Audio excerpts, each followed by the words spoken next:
Deu medo agora de subir aqui, né? Tanta coisa. Podia baixar só um pouquinho, está um pouquinho alto. Minhas irmãs, meus irmãos queridos, todos sabem da alegria que eu tenho de participar desse evento, um evento sério que reúne as casas de toda essa região e que trazem corações queridos, se deslocam e vêm aqui confraternizar, trocar experiências, fortalecer e ter acesso a esse alimento das almas, que é o amor, que é a união, que é a fraternidade. O tema que me foi dado hoje é um tema muito desafiador, porque ele é um tema abordado diversas vezes. E por ser um tema muito visitado, a gente corre sempre o perigo de ser repetitivo e de ficar dizendo as mesmas coisas. Então, eu pensei em como poderia trazer esse tema com uma abordagem que pudesse edificar a cada um de nós.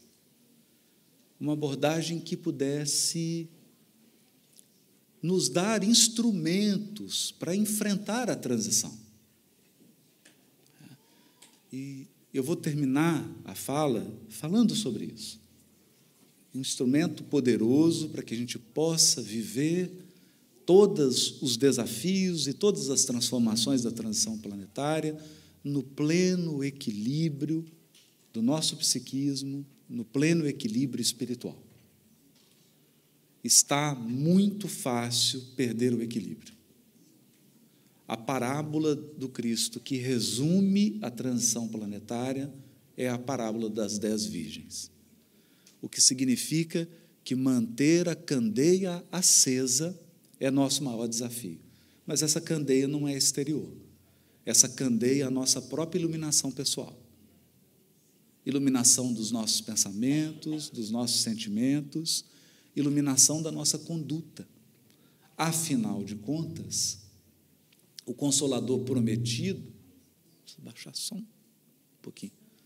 O Consolador prometido visa a melhoria da nossa vida. Eu preciso só que o som abaixe um pouquinho, está estourando, está muito alto. Visa a melhoria da nossa vida e a melhoria da vida das pessoas que nos cercam. Se nós não conseguirmos transformar o Consolador prometido em vida espiritual de qualidade nossa e ao nosso redor, o Consolador prometido não está cumprindo a sua missão em nós. Em nós. Esse é o ponto fundamental. Todas as religiões e todas as civilizações construíram histórias sobre um mundo vindouro e sobre um tempo de transição. Desde os índios norte-americanos, australianos, até as grandes religiões planetárias, como o islamismo, o judaísmo, o cristianismo, budismo, taoísmo, todas têm uma mitologia, um conjunto de histórias falando de um mundo vindouro. Todas enxergam essa vida aqui como um período transitório que prepara para uma vida definitiva. Cada uma dando um colorido, cada uma dando um contorno específico, mas todas falaram. No judaísmo, por exemplo, que é a matriz do cristianismo, fala-se do Olam Rabá, o mundo vindouro, o que nós chamamos de um mundo ditoso. A compreensão de que tudo que nós vivemos aqui é um processo para algo que está por vir. O que está por vir. Allan Kardec capturou essa ideia.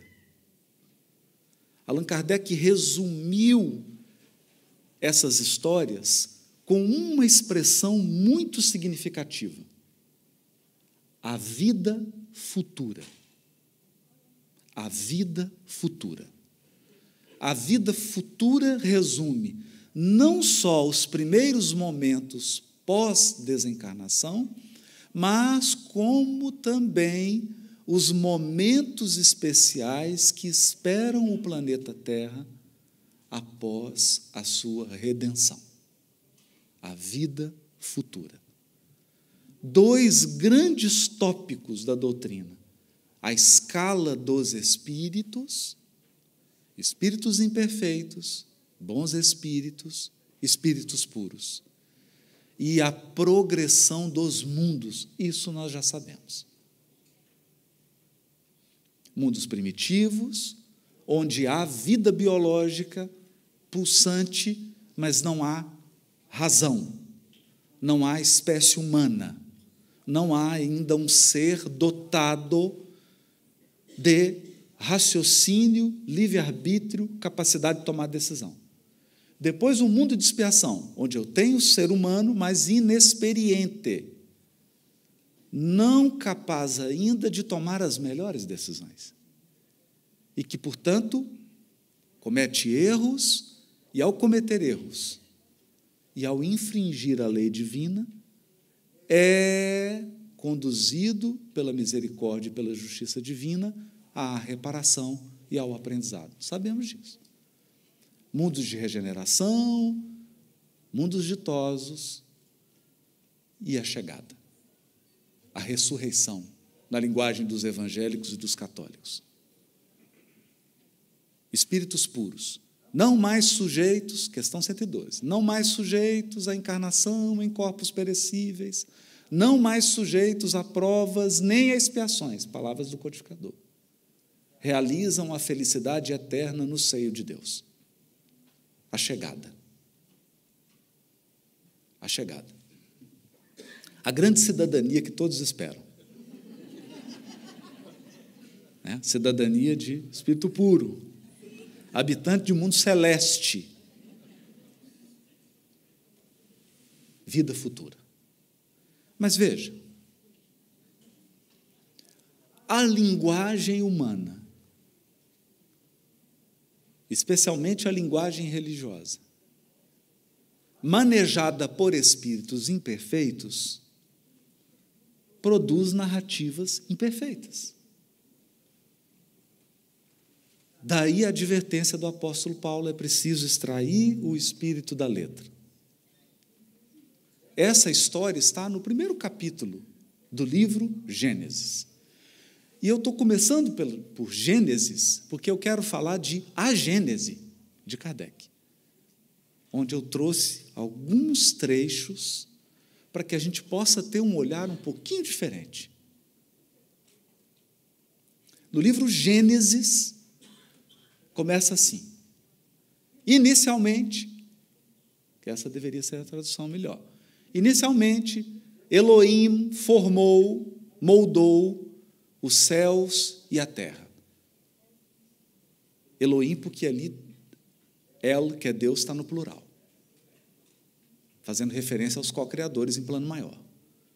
Inicialmente, os co-criadores moldar, aí o verbo está no singular, por quê? Porque é sobre o influxo, é sobre a supervisão do todo sábio, do Senhor Supremo de todos os mundos e de todos os seres, na linguagem de Ismalha, do livro Mensageiros. O Senhor Supremo de todos os mundos e de todos os seres. Elohim formou, moldou os céus e a terra era sem forma e vazia. E havia um abismo sob a superfície das águas. E disse Deus: haja luz, e houve luz. E foi assim o dia primeiro. Eu pergunto, que dia que a água foi criada?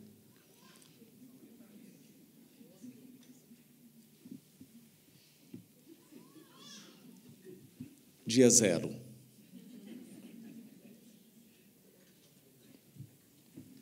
E continua a narrativa.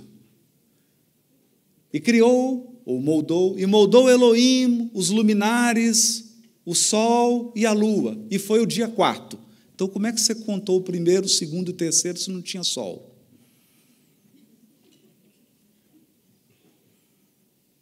Não tinha sol, você contou dia como?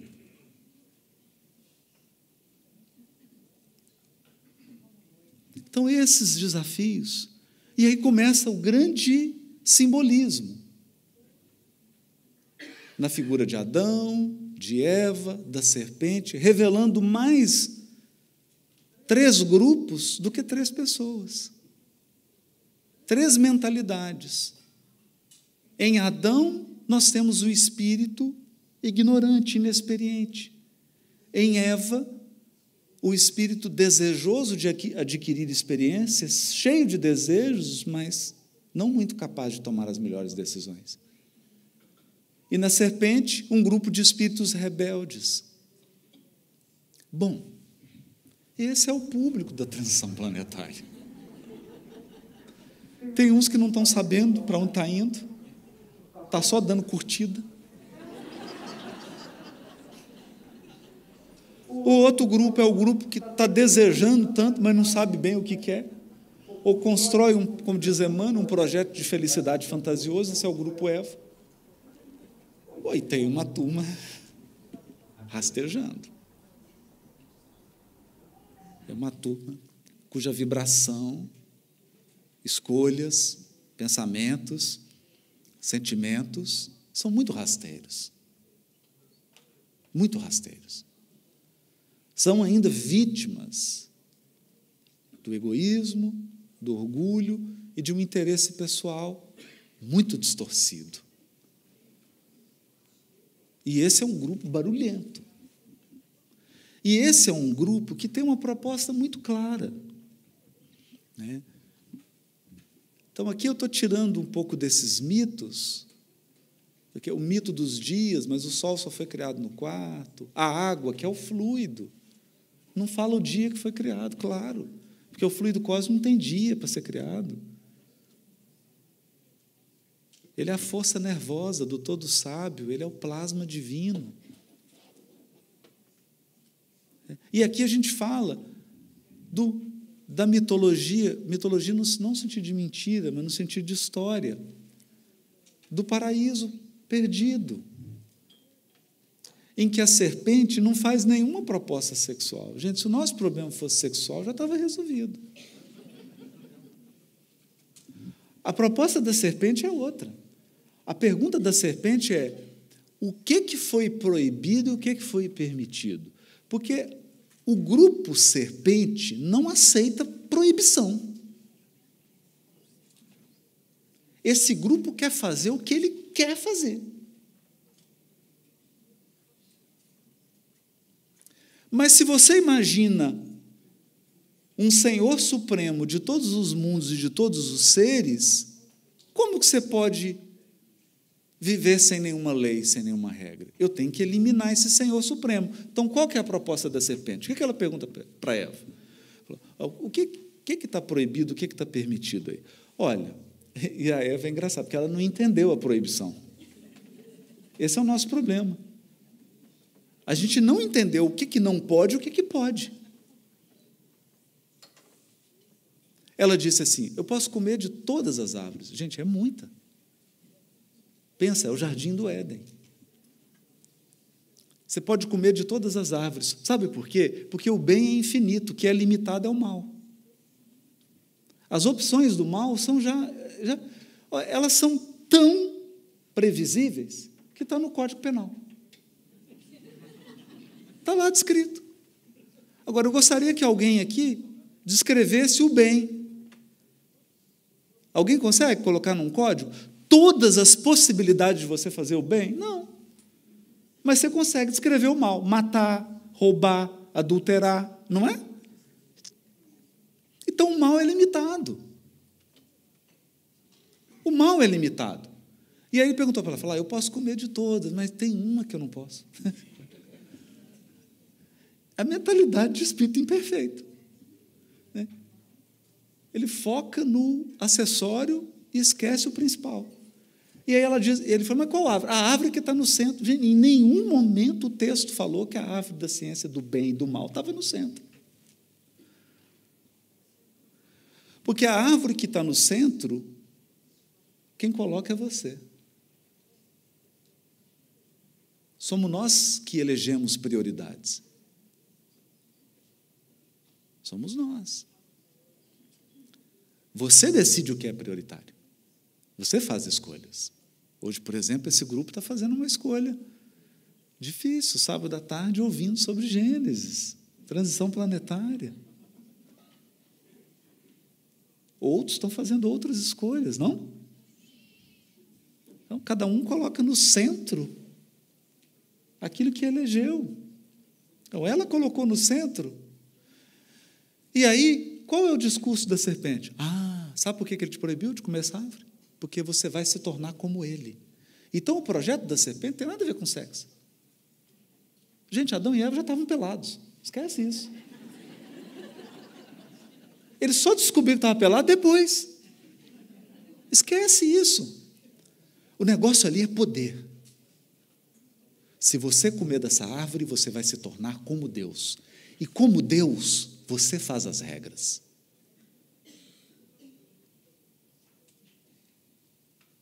Esse é o desafio. Esse é o desafio. O desafio da transição planetária é a obediência às leis divinas.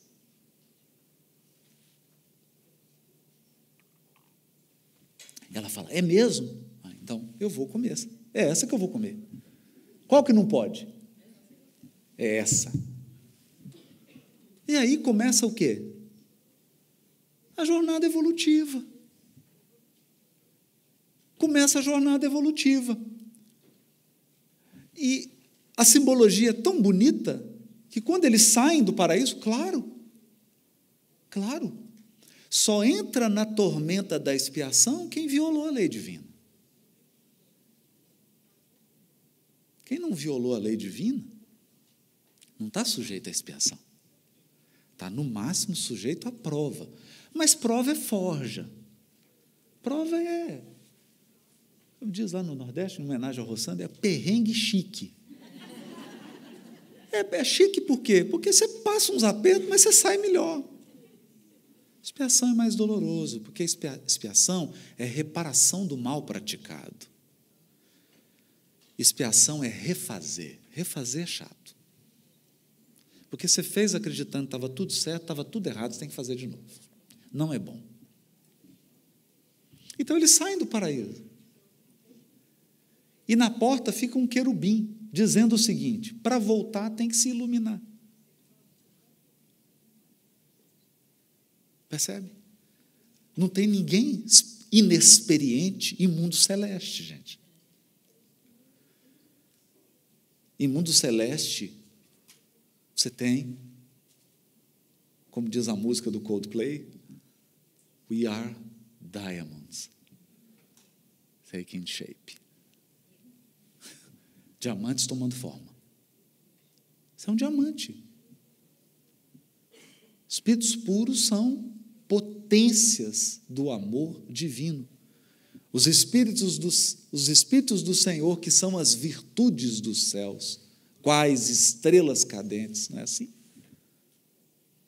São estrelas, potências. Essa é a história. A história da ignorância à sabedoria, do egoísmo, do orgulho, do interesse pessoal ao amor. Essa é a trajetória. Esse é o quadro. Por isso que a Bíblia começa com Gênesis e termina com Apocalipse. O último capítulo de Apocalipse, uma cidade preciosa que desce do céu. A representação do que é celestial. O que é celestial não foi construído por nós. O que é celestial é divino. A questão é que nós estabelecemos um conceito de Deus que lembra o Papai Noel. Essa imagem está cravada no psiquismo humano. Essa imagem está cravada. Deus, homem, velhinho, de barba, sentado num trono, julgando. Essa imagem está entronizada. Aqui começa a contribuição do Consolador prometido para a evolução do pensamento religioso da Terra. Porque, veja, o que faltou às religiões? Elas têm virtudes extraordinárias, ensinamentos milenares extraordinários. O que faltou? Faltou o elemento espiritual.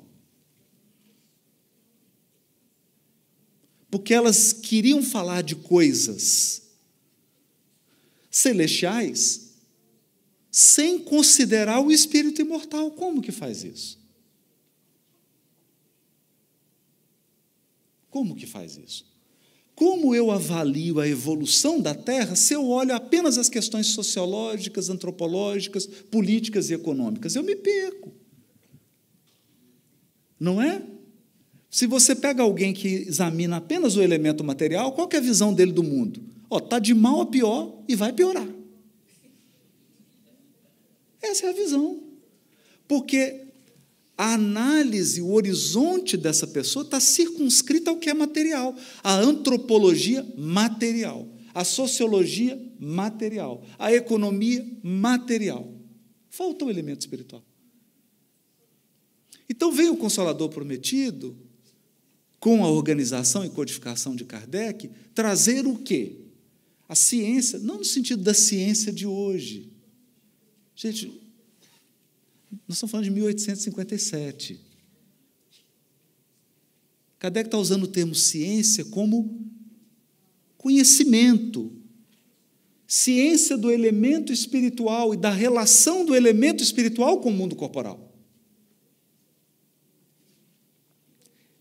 Então, isso significa que a contribuição da doutrina espírita ela despreza os conhecimentos de saúde? Não. Ela só diz assim, não dá para examinar a saúde sem considerar o elemento espiritual. Você tem que estudar célula, tem que estudar tudo do corpo humano, mas você não pode deixar o elemento espiritual de fora. Eu tenho que estudar antropologia? Tem, mas você não pode esquecer que são espíritos. Você tem que estudar sociologia, a organização da sociedade? Tem, mas eu não posso deixar o espírito de fora. Esse é o papel do Consolador. Então, o Consolador veio revivecer. Ele veio trazer vida. Ele veio trazer uma vitalidade. Ele veio trazer uma perspectiva de que a vida pulsa, a vida não cessa. A vida não cessa. Nós temos uma vida. Todo mundo aqui só tem uma vida. E múltiplas existências. Vida você só tem uma, você é imortal. Você só tem uma vida. Uma. E foi te dada o dia que você foi criada. Uma vida, imortal. E múltiplas existências. Mas vai chegar um momento que você não vai precisar ter existências mais, que é o espírito puro. Então, isso traz uma vitalidade ao nosso pensamento. Nós estamos falando de seres imortais numa jornada grandiosa. Esse é o ponto. Esse é o ponto. O resto é processo. Isso nós não podemos perder. Eu acho importante realçar isso. Outro ponto importante, e aqui está no livro A Gênese, capítulo 18, item 3. Nós temos um hábito, mas isso vem daquele conceito incrustado em nosso psiquismo de Deus, velhinho, rei, no trono, julgando. Não é? Nós temos um conceito de lei, e isso é muito interessante. Porque lembra um tribunal. Nós temos um conceito de lei que é lei como um código. Então, a lei divina é um código. E esse código eu vou abrir e vou ler. Agora,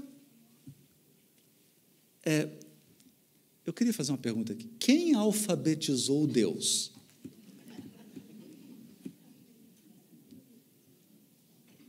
Que língua ele fala? Qual que é o idioma? Tem gente que jura que é inglês. Mas ele é o Senhor Supremo de todos os mundos. Que linguagem? Não pode ser um código. Nesse item 18, item 3, capítulo 18, Kardec escreve assim, olha isso. Do fato de ser inevitável, porque é da natureza o movimento progressivo da humanidade, ou seja, o progresso da humanidade é inevitável.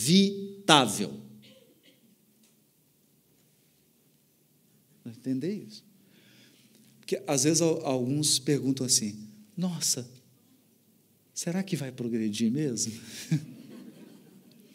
A pergunta é, será que eu vou ficar?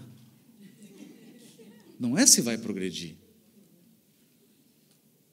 Então, do fato de ser inevitável, porque é da natureza o movimento progressivo da humanidade, não se segue que Deus lhe seja indiferente.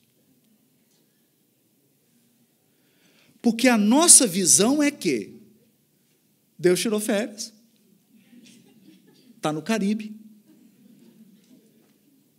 e o progresso é inevitável e está indo, automático, por inteligência artificial.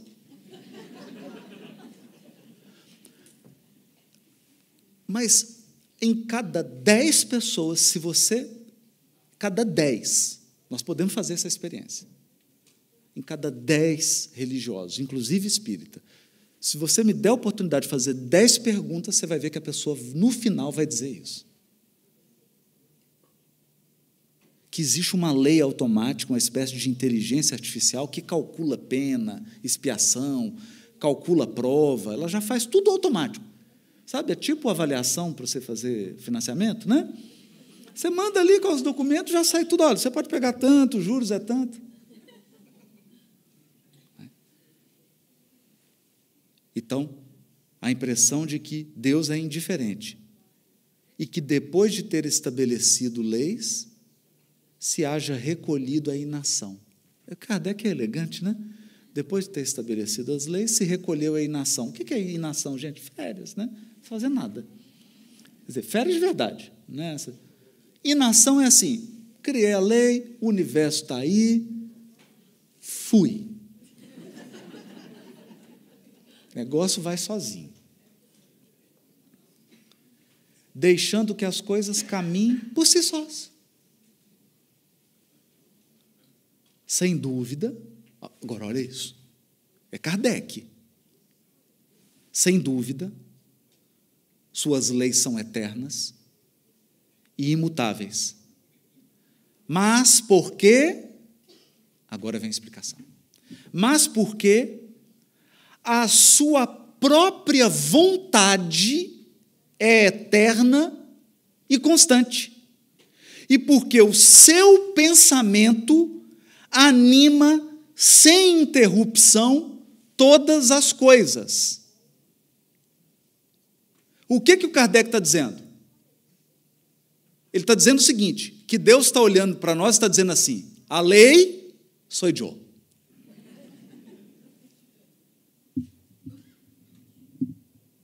A lei divina é o pensamento divino constante, não tem aí ou iai. Não tem um sistema automático. É o próprio Deus pensando a cada milésimo de segundo e é a sua própria vontade que estabelece a lei. Só que tem um detalhe. Deus é absoluto e perfeito absolutamente.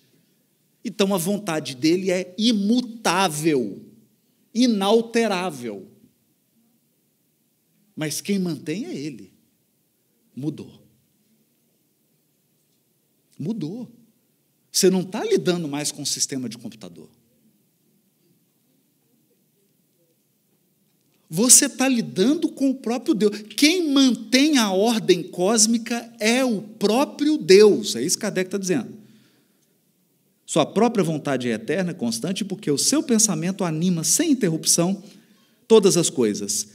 Esse pensamento que em tudo penetra é a força inteligente e permanente que mantém a harmonia em tudo. Isso é importante, gente. Isso é importante. O pensamento que penetra em tudo, qual o veículo do pensamento? Isso aí está no outro texto que eu trouxe.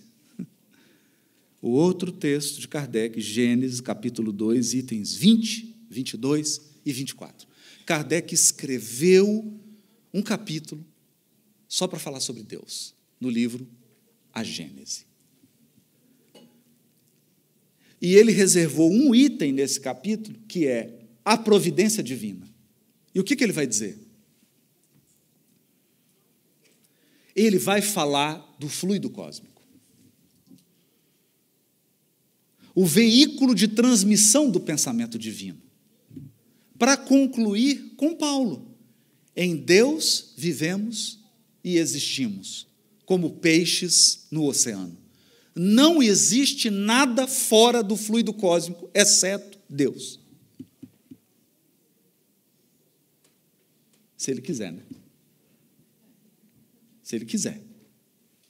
Porque o fluido cósmico é a emanação dele. Nós, não tem. Não tem ninguém fora do fluido cósmico.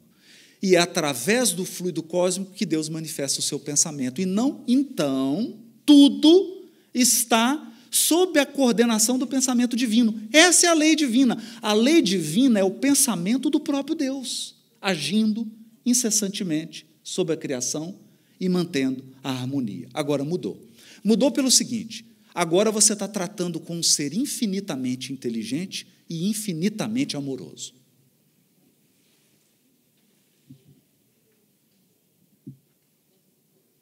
Infinitamente inteligente e infinitamente amoroso.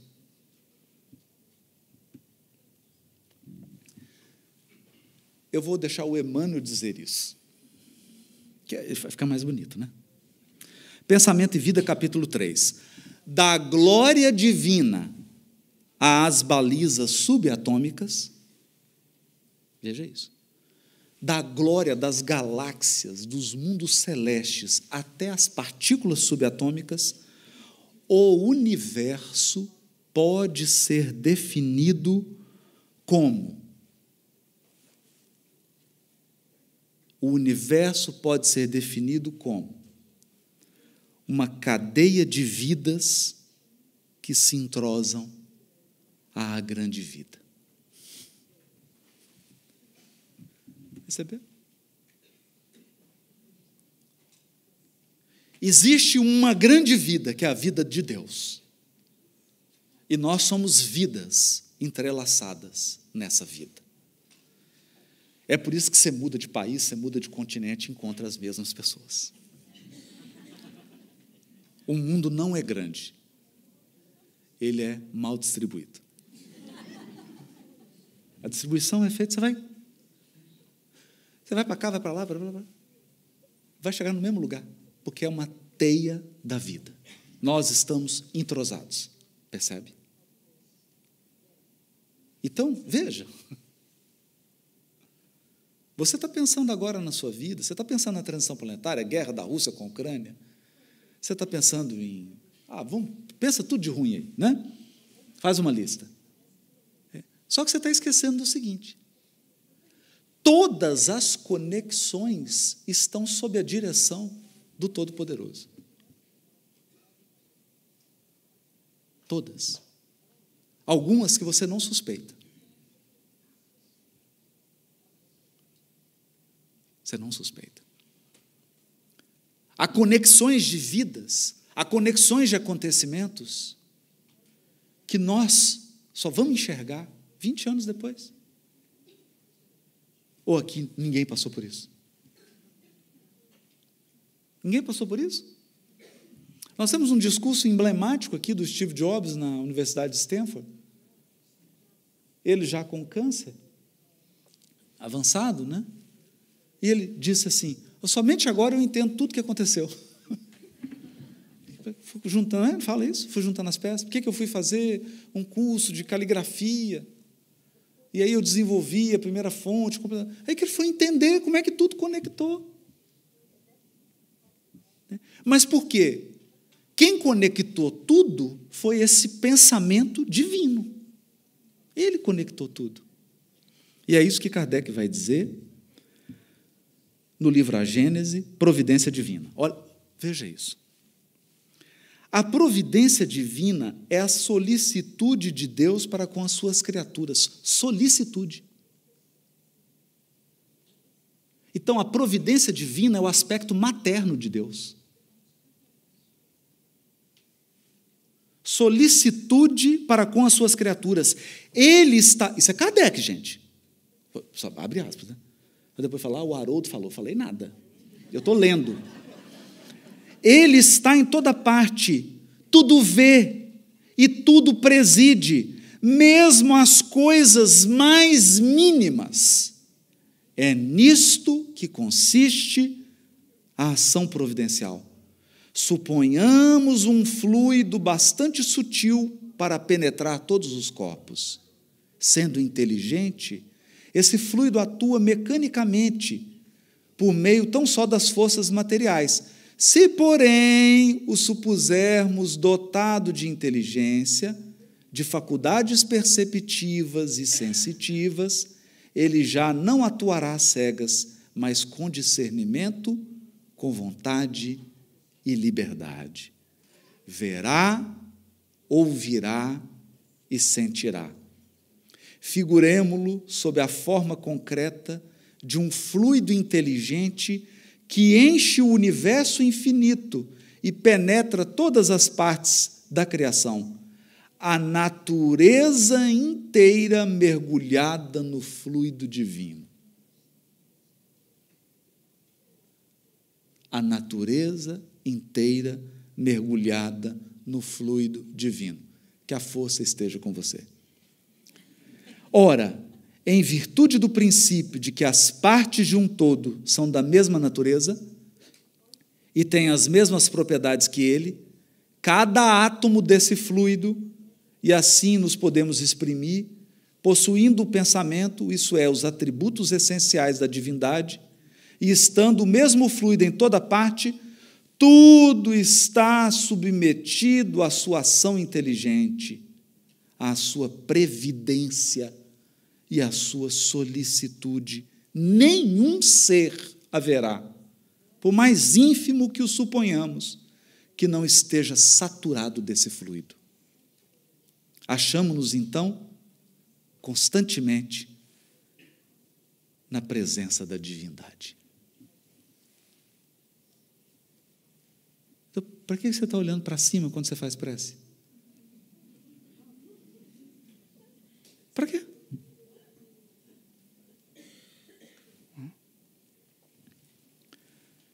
Estamos constantemente em presença da divindade. Nenhuma das nossas ações lhe podemos subtrair ao olhar. O nosso pensamento está em contato ininterrupto com o seu pensamento, havendo, pois, razão para dizer-se que Deus vê o mais profundo do nosso coração. Estamos nele como ele está em nós. Isso é Kardec citando Paulo, né? Citação indireta. Estamos nele como ele está em nós, segundo a palavra do Cristo. As nossas preces, para que ele as ouça, não precisam transpor o espaço, nem ser ditas com voz retumbante, pois que estando de contínuo ao nosso lado, os nossos pensamentos repercutem nele. Os nossos pensamentos repercutem nele. Os nossos pensamentos são como os sons de um sino que fazem vibrar todas as moléculas do ar ambiente. Ou seja, o nosso pensamento movimenta o fluido cósmico. Essa é a concepção de Deus da doutrina espírita. Nada de velhinho sentado em trono, julgando ninguém. Mas isso é difícil. Isso é difícil por quê? Porque como a gente imagina o velhinho sentado no trono, a gente fala assim, ele perdeu o controle. Esse velhinho perdeu o controle. Né? Perdeu o controle. Então, eu gostaria de lembrar algumas coisas da transição planetária. Nosso lar foi psicografado durante a Segunda Guerra Mundial. Nosso lar, Mensageiros e alguns livros narram a Segunda Guerra Mundial. Milhões de pessoas desencarnando. E agora a gente vê espírito apavorado com a guerra da Ucrânia. Os horrores da guerra. Mas essa abordagem já foi feita, está nos livros. Está nos livros. E tem uma coisa curiosa, está em nosso lar. Nosso lar é uma colônia um pouquinho, porque já passou o umbral, né? E o André é interessante, porque o pessoal fala, onde começa o umbral? E aí, André Luiz explica, né? O umbral já começa na crosta. Então, fica tranquilo, você já está no umbral. O que pode é piorar. Tem um umbral pior, mas você já está no umbral. A pergunta é, desencarnar, será que eu saio do umbral? Mas se eu vou para o umbral? O umbral começa na crosta e abrange um certo espaço, uma certa dimensão. Nosso lar está depois, mas tem colônia que está no umbral. E tem uma cena interessante, que André Luiz está na casa da dona Laura, e aí ele recebe um comunicado de rádio, um aparelho de rádio, e de uma colônia que está no umbral. E o locutor está apavorado. Fala, gente, está estourando uma guerra. É uma guerra. Vai morrer gente, mas ele já é morto. Ele já está desencarnado. E ele está preocupado com quem vai desencarnar. Percebem? O que é a mentalidade? O que é a mentalidade? Então, se a tua mentalidade for estreita, nem a desencarnação te ajuda.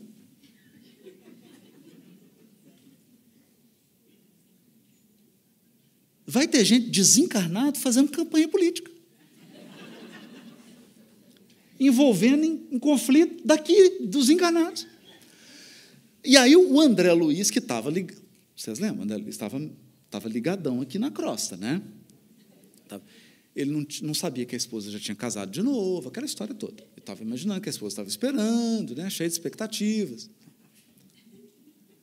Ele estava ligado aqui. E o André Luiz fica um pouco apreensivo. E aí chega o Clarencio, fala, não, já fomos informados pelas esferas superiores, vai ter a guerra mesmo. Vai ter a guerra. Vai acontecer. Porque os nossos maiores nos dizem que os habitantes da Terra, durante séculos, se alimentaram mentalmente de substâncias tóxicas, e é natural agora que eles expilam. Coloque para fora. Percebe? É o melhor caminho? Claro que não. É o pior. Mas livre-arbítrio é o quê, gente? A faculdade de escolher, inclusive, o pior. Inclusive o pior.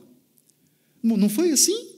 Vou lembrar lá de Eva. Eva, aqui está o melhor, aqui está o pior. O que você escolhe? O pior. Não é? Esse é o livre-arbítrio. Tem um amigo que é brincalhão, me deu uma camiseta que diz assim, livre-arbítrio. Cancele esse negócio, não sei usar.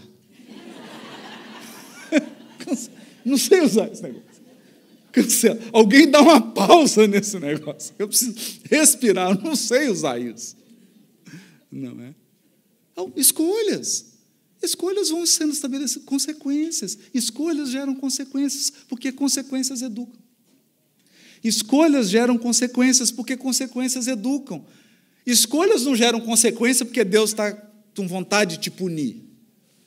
Escolhas não geram consequência porque Deus está bravo. Escolhas geram consequências porque consequências educam.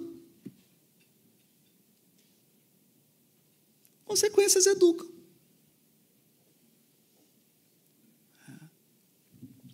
Mas o que eu queria chamar a atenção nessa abordagem de Kardec é, olha, gente, nós temos que entender o seguinte: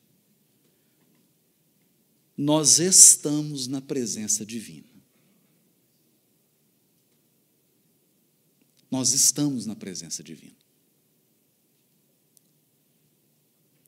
O Senhor Supremo, como diz Ismália, de todos os mundos e de todos os seres,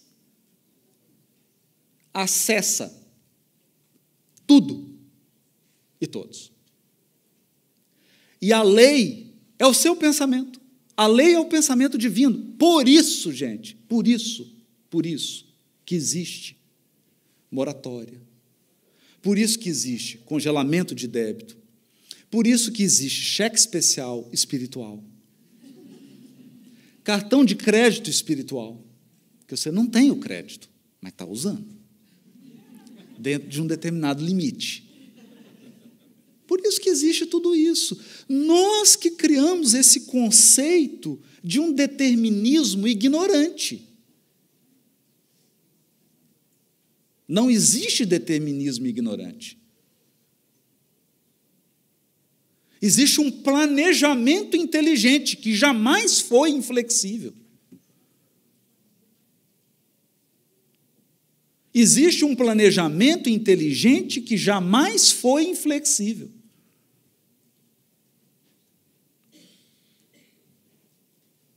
Supervisão. Você não faz isso na escola? Faz. Você faz na escola. Uma boa escola acompanha o aluno e fala: nossa, essa moça, esse menino está muito bom. Pode passar aqui direto. Não tem isso? Não tem? Aqui, gente, prova aqui de legislação, aqui, de trânsito. Você tem que acertar 40, acertou 40, para a prova. O que é isso? Inteligência. Cessa. Você está numa aprovação, já teve aproveitamento superior a 60%, a prova cessa. Você já foi aprovado. Porque existe uma supervisão divina permanente. Existe uma supervisão divina permanente.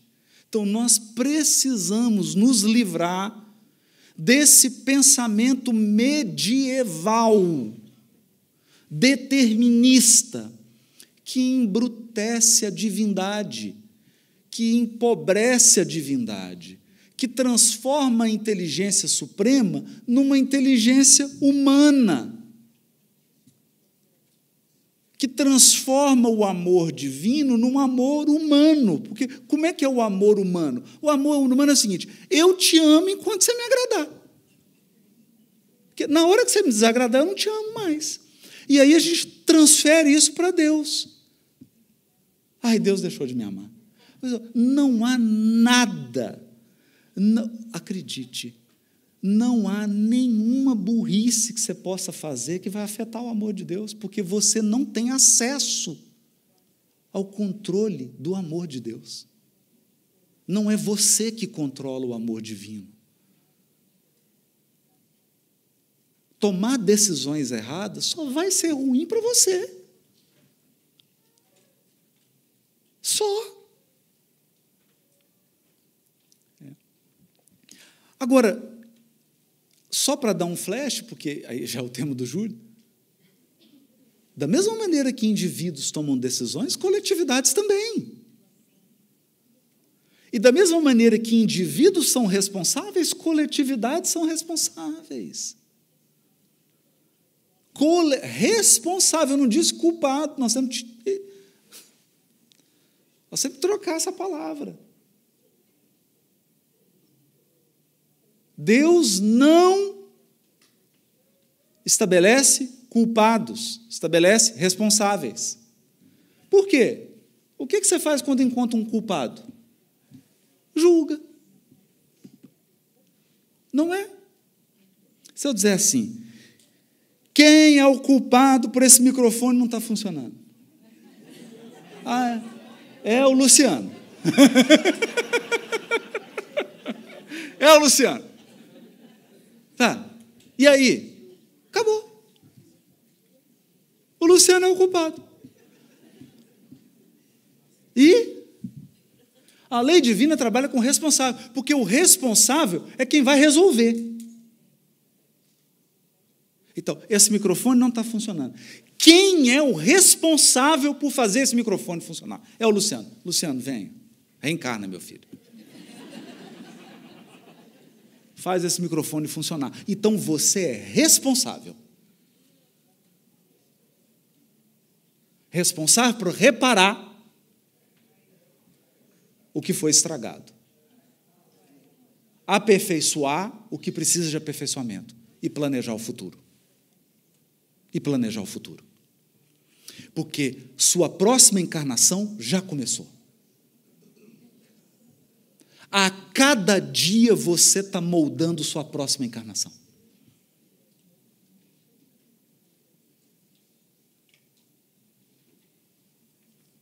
A cada dia. As ações que você tem hoje vão determinar suas amizades, sua vida afetiva, sua vida financeira, sua saúde. Você está moldando a encarnação hoje. Hoje.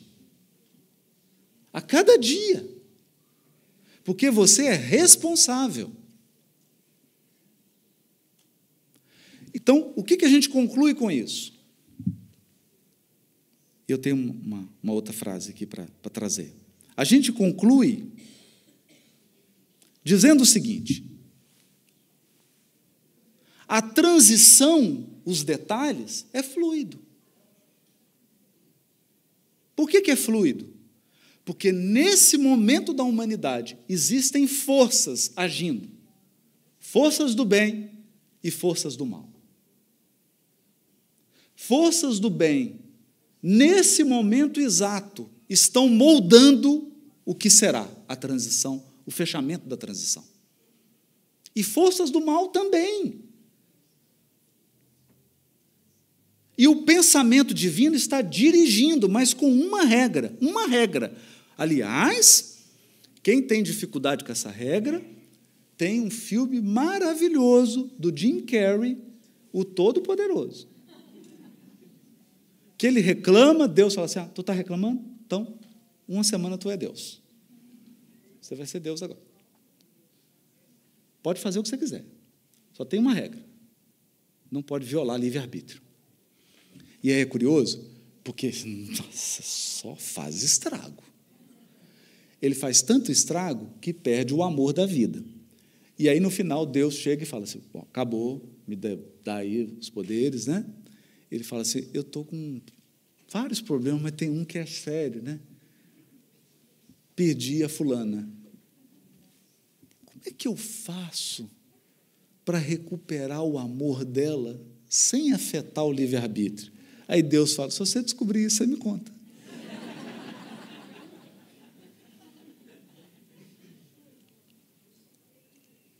Perceberam?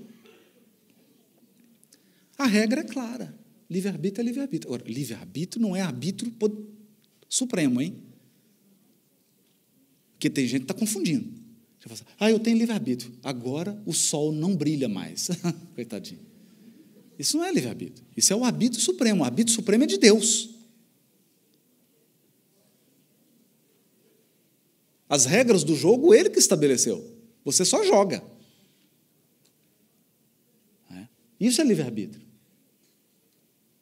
Então, nós estamos moldando agora a transição planetária. Nós estamos moldando a finalização da transição planetária. Porque eu percebo, para encerrar, que nós estamos assumindo um pensamento derrotista. a transição já está... Esse negócio já deu tudo errado mesmo. Deixa eu ficar aqui orando. Não. Não. Não. Não. Isso aqui é igual ao jogo de basquete. Você foi ao banheiro, voltou, mudou o placar. Mudou o placar. Porque é um processo dinâmico. Dinâmico. O teu aproveitamento espiritual em 5, 10 anos pode mudar o rumo da sua programação espiritual. Simples assim, gente. Em 10 anos você pode mudar o rumo da sua programação espiritual, porque você está sob supervisão permanente. Na supervisão, significa que portas se abrem e portas se fecham. Quando se fecha, você fica bravo, não é? Fica nervoso, fala, fechou. E se tivesse aberto, você ia ser o pior para você. É? E portas se abrem, porque é um processo dinâmico em que o pensamento e a vontade divina estão agindo permanentemente na sua vida e na vida de todo o universo. Então, nós temos um segredo. E eu encerro com essa mensagem para nós espíritas sobre transição planetária.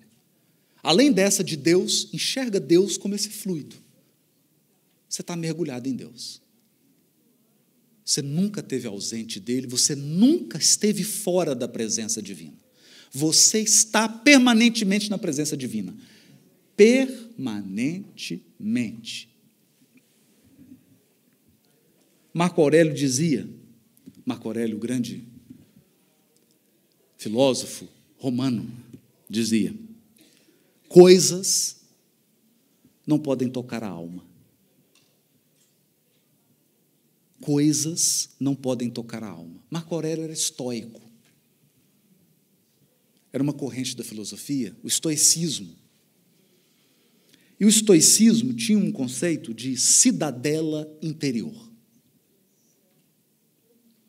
Que conceito é esse?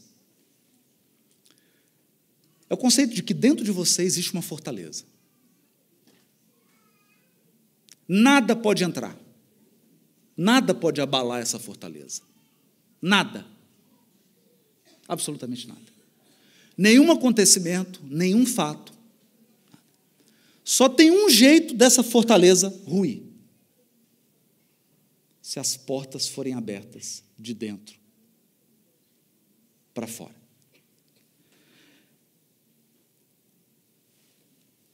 Veja o que ele diz. Embora possamos ser fisicamente vulneráveis, embora possamos estar à mercê da sorte de muitas maneiras, nosso domínio interior é impenetrável. Mas a história nos ensina que fortalezas impenetráveis ainda podem ser rompidas, se traídas a partir de dentro. Os cidadãos dentro das muralhas, se forem vítimas do medo, da cobiça ou da avareza. Medo, cobiça ou avareza. Podem abrir os portões e deixar o inimigo entrar. Isso é o que muitos de nós fazemos quando perdemos a coragem e cedemos ao medo. Foi-nos concedida uma fortaleza impenetrável. Não atraia. Tem muito espírito abrindo a fortaleza e perdendo o equilíbrio psíquico. Fecha as portas da sua fortaleza. Nada, nenhum acontecimento pode abalar sua fortaleza, a menos que você permita. Mas cuidado com esses 3 inimigos: medo, cobiça e avareza. No mais, agir, agir, agir e deixar Deus agir. Porque, como diz o pastor Duarte, tem coisas que você faz com as mãos, tem coisas que você faz com os joelhos dobrados. Muito obrigado.